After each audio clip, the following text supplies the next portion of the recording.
Hello guys, ito po yung 70 heads na bago natin nabili. Ayan. Ang gaganda nila oh.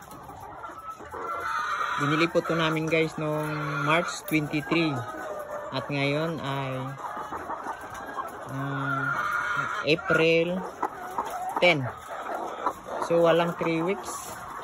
Mag-umpisa na silang nangitlog. Ayan, dahil may isa ng umitlog oh. Nabibigay ko lang sa kanila ng mix, yung grower at saka layer. Pero umitlog agad, ayan. Ayan, hi Tik. Ang ganda nila guys oh. Ayan. Hi Tik Tik. Tik Tik.